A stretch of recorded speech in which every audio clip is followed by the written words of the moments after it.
I'm on video. Hey, okay, formal tour. So welcome to Soulfire Farm. We've been here since 2006 is when we first purchased the land, and it was a forest. No driveway, no septic, no electric, no water, no buildings. So from 2006 to 2010, we built this house. This is a natural house. It's straw bale, adobe, passive solar, timber frame. All the materials are either recycled or local. So the roof is a recycled material. The walls are clay from the land. So it took us 4 years to build this house. And for the first 10 years of our organization, this was really the only building.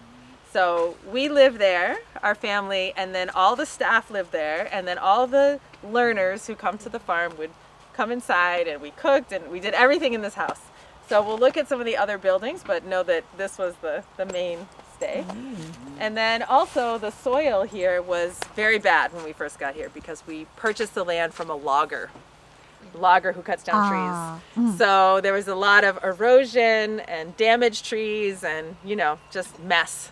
So we had to do a lot to also heal the land. And when the experts from the agriculture department came out, they said, no way you can grow food here. The soil's terrible, but we'll take a walk and show you. Wow.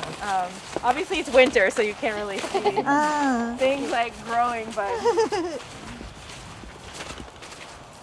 So one of the main programs that we have is that we grow food, and every week we feed 200 people through doorstep delivery programs. So all the food we grow, we box up, we bring to Albany, Troy, Waterville, Rensselaer, and people who are low income, they don't have to pay anything for their food. So they get free food every week. And then also everyone who comes here for our programs, they get meals. And we also make value add products like tea, which I'll send you home with some tea, and you can also taste our tea. So this is blueberries and strawberry field. This is a raspberry and herb field. This is our perennial area. That dog is named Jax. He's very nice. Look at him. Jax, come on. All of the farming practices we use here are organic, regenerative, and Afro-Indigenous. And by Afro-Indigenous, we mean as a predominantly Black organization, we try to use farming practices that our ancestors used that aren't influenced by colonizers. So you can see all the soil is covered with straw, for example, or wood chips. That we have a compost pile over here, so we're doing our compost. Everything is raised beds. And we don't till, we don't use a machine to turn the soil. Everything is, the worms do the job of tilling the soil. So these are practices that our ancestors used that help take care of the land, and so it's very important to us to take care of the land as well. You'll see here we have one high tunnel, and then in the other field we have 3 high tunnels. These plastic houses are very important because it's cold up here, and a lot of the crops that our community wants to us to grow, they need a warmer environment. So even things like tomatoes, peppers, eggplant, they do a lot better inside of the plastic house than they do, out. We have about 2,000 students every year who come to our classes. We teach people about farming, natural building, taking care of animals, cooking, and all kinds of rural life skills. These are 2 more growing areas. This is where vegetables grow. In the wintertime, of course, there's no vegetables growing, but so in the high tunnels, but then also these beds, so things like cabbage and onion and lettuce and chard, are gonna grow in these beds. We start planting, it's usually early April. It's warm enough to plant again.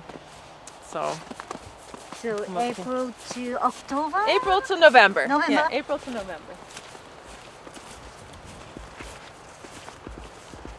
Heated. So today the heat is not on because the sun is plenty. But this is our heated greenhouse, and it's where we start all of our baby seedlings. So we're just getting started, and you can see celery, you can see broccoli. Onion. Oh, I think. Celery and onion is starting to come up, and then we have spinach coming up and lettuce coming up. Just giving them a little afternoon water.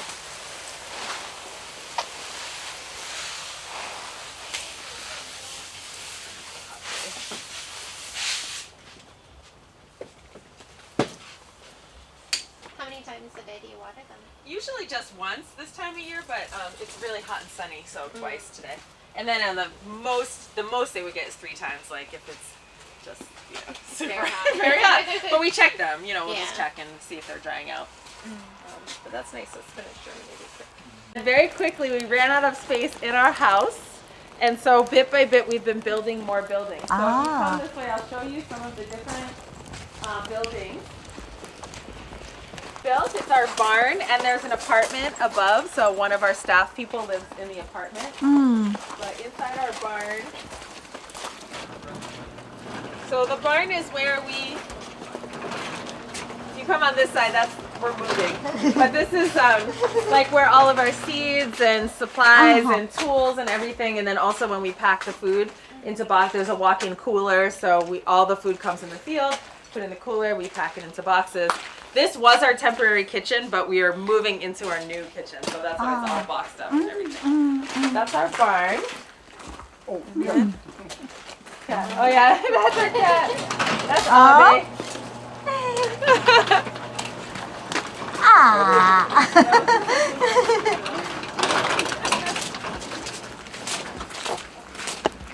Here, this is also staff apartment, so there's 2 other families that live in the staff studio apartment.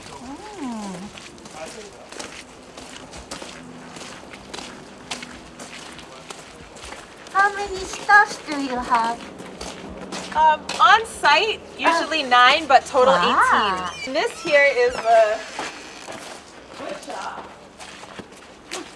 So, because we build our own buildings, we need a place to, a wood shop. But then we also teach building classes. So every year students come and learn basic carpentry skills, woodworking skills, natural building skills. And so this is a very busy place. And then we won't go there, but upstairs is the office. We have a small office. So a lot of our staff don't live nearby. Some of them work in other states because not only do we do the work at Soulfire, but we also are organizing for change at a systems level. So we work on policy, public speaking, online classes.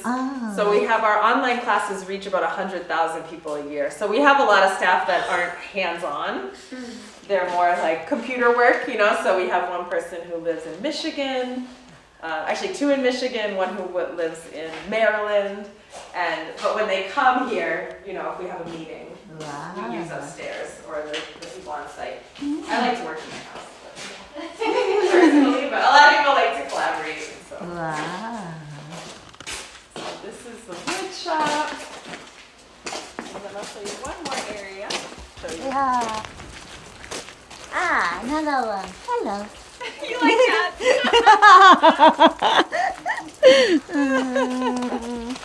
That's Gizmo. And that other one in there is Abe. I'm sure for Abedul, it's a Spanish word that means birch tree. Because she looks like birch, like white and gray. So the other buildings that we have are these. This one that's under construction is going to be our main program center.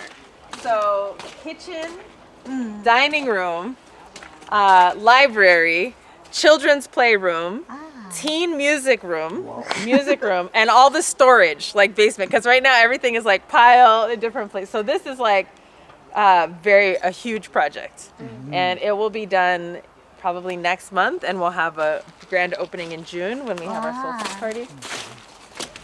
And then my husband Jonah, he's a very committed builder. My children and Jonah and Kai built this building during the pandemic. It's round, and it's our classroom. So before we had this, everything was in our house or just outside, but then if it rains, so that's our main classroom. And then this is Danny, one of our farmers. Welcome. Thank you for spraying the trees. So where Danny's coming from, I won't make you walk all the way over there, but you see this whole other field through the trees? Uh-huh. That's our orchard.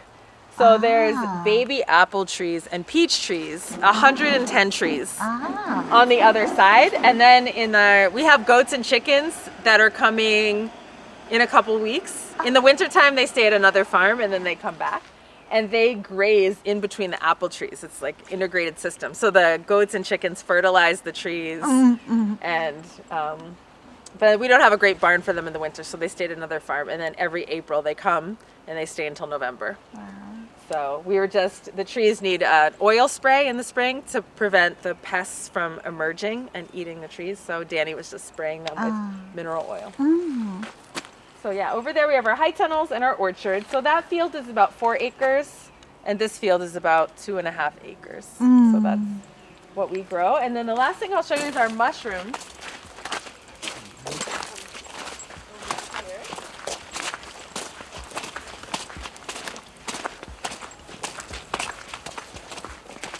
So being in harmony with nature is really important.